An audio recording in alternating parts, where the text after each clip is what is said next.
But right now, let's go to the Rude guest hotline. Rude, the most reliable heating and air conditioning products in the DMV. For the first time this season, back for the 2025 campaign, our guy, former head coach Jay Gruden, is with us on Grant and Danny. Jay, we appreciate a few minutes, man. How are you? Very good. Victory Monday in town, huh? Yeah, we're feeling good. Boys are 1-0. Now 13-5 in this regime. And here's how far things have come, Jay, in a short time over the last couple of years. Because the offense scored 21 and left some things on the field, and it wasn't an A-plus kind of performance for them, you blow out a team in the division by 2 touchdowns in a game where it was never in doubt, and it kind of feels underwhelming for some people. Like, that's a sign that they're really, really good, isn't it? Yeah, it is. And, you watch the game and you just felt like there was more out there, like you said. But at the end of the day, it is a division rivalry. The New York Giants have very good defense, and they took it to them. Defensively for the Commanders was what I was most impressed with. They shut them down. I mean, the running game had nothing. Tracy had nowhere to go.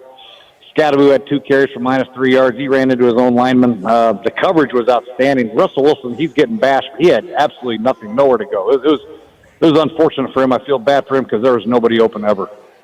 On air and on the road, Jay Gruden is driven by the Ted Brett Automotive Group, Ted Brett Ford in Chantilly and Fairfax, your F-150 headquarters, Ted Brett Lincoln in Chantilly, and Ted Brett Chevrolet in Sterling, all home to Ted Brett for Life, lifetime vehicle coverage. See and shop them all at tedbrett.com. Jay, I want to get to the defense, but let's start with Jayden Daniels. What did you see from him? It looked like a guy that didn't have a ton of preseason work, but still some of those wow plays that you just go, man, is he special? Yeah, I thought he played great, man. I think his ball location was off a little bit in this game. I think he threw it behind a couple guys. The ball should be caught. He's not going to be perfect all the time. Debo had a couple drops that maybe he should have caught. Zach Ertz had one on the first drive of the game. It was right off his back shoulder. The ball location was a little bit off, but I think those guys will make those plays, and Jaden will throw them a little bit better next time. But I was still impressed with him. He still makes plays with his legs that are unheard of. I mean, they ran a quarterback trap, and they didn't even block the guy. The guy fell down in the hole. The defense was unblocked, and he just makes a miss for a 14-yard gain. And he just does that effortlessly, and he makes the game look so easy. Jay, I want to know, as you get back to the tape as a coach after this, and you look at some of the stuff you left on the field in your Cliff Kingsbury, what is your philosophy or mindset? Do you go, oh, man, we're going to be this good because we did all of this and didn't execute this stuff? Or is it more negative than that where you're like, all right, we got to fix this because if we don't and we play a better opponent, ... Yeah, I think there's some things to clean up for sure, especially in the pass protection. Some of the pass sets were a little soft. They gave up too much push in the pocket. Both tackles I didn't think played very well. And in some of the routes, they got to clean up some of the routes. They got to be more sharper in and out of breaks, I think. But that'll get cleaned up with time. And I know Debo and I know Terry McLaurin, they'll get this stuff cleaned up, and Zach Ertz will make those catches. But my biggest concern is the protection and the offensive line play. I think it's got to get better because now you're playing Micah Parsons and Rashad Gary at Green Bay, and it's going to be tough sledding. Yeah, we're going to get into that Packers matchup with you because it's just 3 days away in just a moment. But in terms of the passing rust, we'll call it, and the fact that Daniels was just a hair off on a bunch of those passes, do you think that's a direct correlation to 0 pass attempts in the preseason, Ertz playing 0 in the August, or could that have happened in Week 9 and it's a coincidence? Yeah, I don't think it has anything to do with that. I mean, Josh Allen just threw for 400 yards and 300 yards in the fourth quarter. I don't think he played in the preseason, so I don't think there's any correlation. Like I said before, I think if some of those guys make those difficult catches, we're talking different story today. We're talking about a 35-6 game, maybe 42-6 game. If Zach Ertz catches the ball on the first drive, if he doesn't overthrow Terry by a yard or two on a deep ball, and Debo makes a couple of those catches. So yeah, I mean it's just a fraction of an inch here or there. I think they'll be fine. They just got to clean up some of the routes. But most importantly, they got to clean up the protection and get the run game and going some more with either Eckler or Rodriguez or whoever the hell they're running now with Merritt, whatever the hell. They got a good combination of backs, but they got to make sure they stay balanced. Jay Gruden with us here on Grant and Danny. Let's go to that O-line real quick. Tough ask for a guy that's never played right tackle much before to go out there against Brian Burns. But it's not like it gets easier. Micah Parsons lined up over that side a whole bunch this past week for Green Bay, and he's on the list here just in a few days. You're going to see pass rushers. What would you do kind of going into this Green Bay game to maybe help Connerly out, or is it just, we're going to live and die with it? Yeah, I think you're going to help them out. You have to, especially in known passing situations. Hopefully you don't have many of those. And the beauty of having Jayden Daniels is he can escape the first rusher. He does it pretty damn good, but when he comes scot-free, it's a little bit more difficult. So I think you're going to have some help. I think Zach Ertz will chip a little bit. Maybe Eckler will chip over there. Obviously, some of the quarterback design runs that they went to, they did a quarterback draw, they did a quarterback trap. Some of those things will help on third down, alleviate the pressure.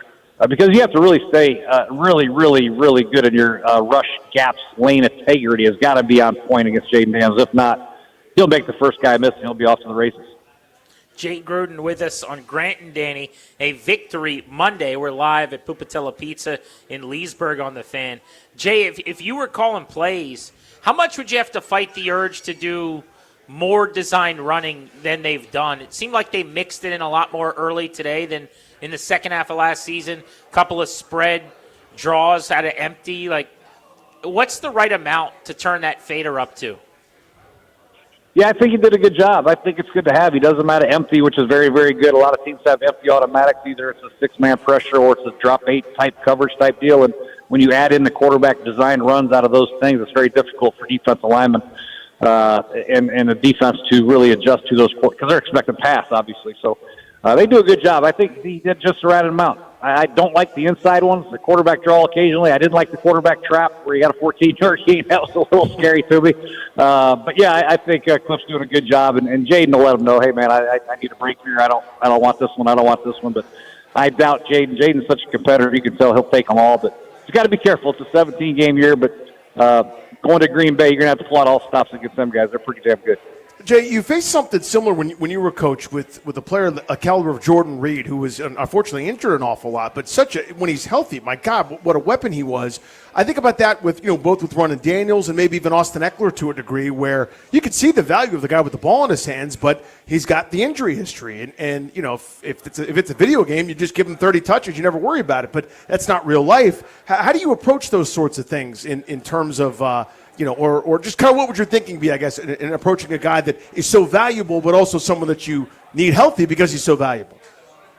Yeah, I think you have to count on him to protect himself. He does a really good job. He's very light on his feet. He does a good job avoiding contact and getting down when he has to get down. He knows where the sideline's at. He knows where his help is at. And he avoids major hits. At LSU, he took a couple bad ones that I didn't like, but I think he did a great job all last year. I just don't like it when he gets in between the tackles. When he's outside the pocket, he has great vision. He has a great feel for where the sideline is, where his help is, when he can cut back, when he can't cut back. So you can't take that part of the game out of his arsenal, because then he just becomes a drop back passer. Maybe he's just an average guy, but when you add the run element to his game, he is out of this world as far as quarterback talent is concerned. Jay Gruden on Grant and Danny. Deebo Samuel was returning kicks for them yesterday. He had a 29-yard return, had a couple returns. He slammed up into a wall, basically. He's so banged up all the time and misses so many games or is questionable. I know that he's going to hit a home run and he's going to break one in the next few weeks, but the juice is not worth the squeeze there for me. I'm petrified by that. He's too important. What's your philosophy there? Dan Quinn was asked about it today. He said it's not really a concern or we wouldn't put him back there. But it just seems like big collisions that are unneeded for a guy that's always a threat to miss time. How would you handle that? Yeah, that's a tough one for me. I'm leaning with you, Danny, on that. On Grant, I don't know if I put him back there. However, I don't know what the alternative is. I don't know if the new rookie running back can do it. I don't know who else can do it. I don't think, obviously, Terry, none of the receivers really can. Luke's kind of a little slight to do that thing. Lane, I think he returned punts in college, but I don't know who else would be the other option. That's the other issue I have. But I would err on the side of not putting him back there. If I had somebody else that was almost as good, I'd put him back there and let Deebo save his energy for offense. All right, let's get to the defensive side of the ball, which you mentioned at the outset, Jay. I thought they were dominant. It just kind of what stood out to you? I just can't believe how dominant they were or how atrocious the Giants were. I don't know if it's a combination. I like the movement of the defensive line a lot. The defensive ends were spiking. The three techniques were spiking. They were looping. They were stunting. They were doing a lot of movement. They were playing combination coverages, quarter, half. They're rolling to Malik Neighbors. We're not going to let Malik Neighbors beat him in the game. Caught a couple bubble screens. He caught a little fade stop on the sideline in front of Lattimore one time, and he caught a little go ball down the sideline. It was a great catch. But I think they did a great job taking away their strengths and then letting somebody else beat them, and nobody else could. It was a fiasco by the Giant offense and just a total shutdown by the Commander defense. So I think everybody played good between the defensive line, linebacker play, and, of course, the secondary was outstanding. You were here when you guys drafted Payne, right? That's your end of your time, right? Yeah. Oh, yeah. Yeah. So I bring him up because he kicked butt again yesterday, and this is now contract year Payne. I remember before they paid him, actually, and if this is awkward to revisit, I'll apologize, but you came on the show and you basically were like, I don't know if this is the guy. You know, he's felt like he was more motivated to go get paid. That's exactly how it happened, right? He had the unbelievable season, and then he fell off for a couple of years. But now he's playing for a contract again. He was great. He's under a contract next year. You're gonna have to pull that video up or audio up. I never said that about Payne. I love Payne. I think the question was, would it be Payne? No, I think it was between Payne or Allen. I said keep Payne because Allen's had some injuries. I remember that too, actually. But I thought maybe it was I another never player said then. get rid of Payne. I'm a huge fan of Payne and the way he plays. I think with Dan Quinn's defense and his ability to move around and stunt and do different things and penetrate. When he was at Alabama and they played Georgia, his ability he wrecked the game because he was able to move from three techniques to one technique, and he's spiking and getting up the field. You know, we kind of had him more in a two-gap type scheme. Tom Sula was more of a let's play the block first and then react. I was trying to get them to get him up the field more and let him get up the field and then react. You know what I mean? Because he's a very disruptive player. I love Daron Payne and everything he's about. No, I definitely remember you saying you would keep him over Allen for sure. But I guess my point is he was a guy that after he got paid has not been the same player for 2 years. And I just wonder with players in general, maybe contract year type guys, like how much that can add to the equation when they're playing for money. Yeah, I'm sure it can. You know, I think your total body of work matters to me. Is if I'm a GM or I'm a coach trying to find a guy, I'm not looking just for his contract here. I'm looking for his total body of work. I want to see what he's done his whole career and see what the production he's had, the consistency of his makeup, the amount of games that he's played, his injury history, all that stuff. So I think that has to account for something. I think he's been very available throughout his whole career. He's been pretty disruptive. He's had more sacks certain years than others. But I think he's got a little help now with Kinlaw next to him, and I think he'll be a little bit better. But, yeah, I'm a big fan of him because he can play the run. He can get up the field and rush a passer a little bit. He's a pretty disruptive guy. But, yeah, it is a contract year. I'm sure he'll do better. Jay, actually, one more about the offense. I lied. I forgot to ask you about one thing. The end of the first half, that sequence, they drive down, get themselves in a position for points. Just what did you see there in terms of, whether it was the throwaway, clock management stuff, when they took their timeout, et cetera? What did you make of that end of half sequence? I thought it was fine. They went down there and they were out of timeouts. Jaden had that scramble down a three. He got him set up, tried to get a play called, and the Giants had it gloved, and he just tried to throw it away. And I think they called grounding. They kicked the field goal, I think, didn't they, or not? No, they couldn't get points because grounding happened. Ran clock. 10-second runoff. They go to the half without getting any points. That's right. Yeah. I think that was a horrible call, first of all. I mean, there's two guys right there. He just threw it in the back of the end zone over their head. So I think Jay did the right thing, getting the ball out of his hands. And that's a call that was pretty questionable to me. But I think the whole process of them getting down there and having the ability to get points and Jaden get the team set to try to get a play call, a quick element type play, it just happened to be gloved and he threw it away, I think was the right call by everybody. I don't find anything wrong with that. Maybe Jaden could have made it look a little more realistic to a throw to somebody, but when you're throwing the ball in the end zone, you don't want to give any margin for error there. You want to throw that ball up and over the goalpost like he did. And to me, it's not a penalty, but the refs call it. Jay Gruden on Grant and Danny. We'll have them all season long, 5 p.m. every single week after Sunday games. And, of course, occasionally we'll have them leading up to Monday Night Football as well because this team now plays in primetime a whole bunch. Jay, how about the Packers? Let's look ahead. Thursday Night Football, 3 days out. They worked over a good Detroit team at home, so they're playing a second straight home game. It's short week, travel to a tough environment.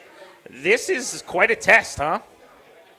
Yeah, it is. It is. They're very good against the run, and then they're going to make you throw the ball, and then they have good guys that can get pressure. Gary and obviously Micah Parsons now, they can get pressure on a quarterback with four guys. And offensively, I like them because they can hurt you a lot of different ways. They don't rely on one guy.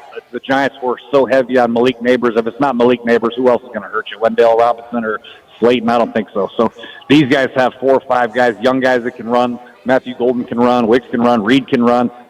Kraft is a very good tight end. They have a very strong, powerful running game, and the play action's off of it. Matt LaFleur does an excellent job of mixing those in there, so it'll be a great test for this defense.